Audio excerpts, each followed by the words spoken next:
biggest issue with the nerd out trend. As a certified nerd, I'm here to give my 2 cents. If anything, this trend has proved to me how insufferable everybody is. And yeah, I'm talking about the posers and the nerds. So this nerd out trend started from YouTube user The Zerky Show, with their video being all about being unapologetically yourself and giving up this idea of being nonchalant. It's a great video with a great message. And again, people from all walks of life got to nerd out. And hell, even I participated in the trend. But then I noticed one comment on my video which honestly really represents the issues with modern fandoms and how we treat fandom culture on the internet. That's not nerd out, that's geeking out. Please stop ruining the word nerd. Excuse me? I beg your finest pardon. So yeah, this is one part of the discourse. This divide between being a geek and being a nerd. I've seen multiple online comments trying to make this distinction between nerd and geek, which is kind of ironic because the people making these distinctions couldn't even be bothered to Google the actual definition of these terms. Oh gee whiz, it almost looks like TikTok commenters got it wrong again and that geek and nerd are quite literally interchangeable terms that almost have the identical meaning. So in all technicality, you can be a nerd about sports. For example, if you know a lot about your favorite team,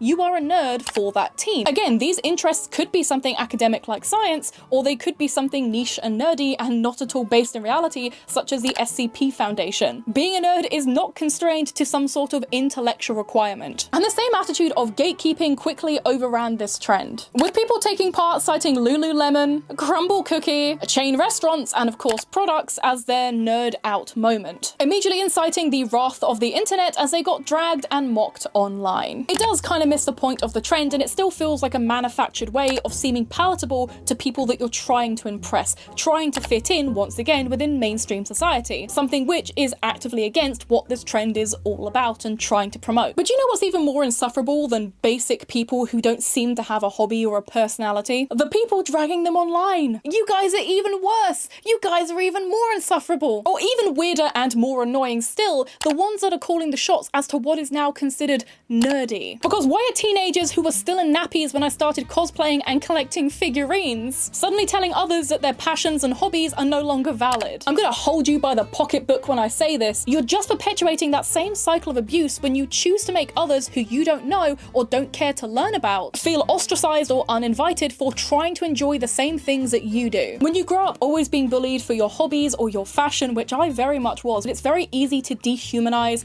and de-empathize with people who initially seemed like the kind of people that made you feel isolated and hurt.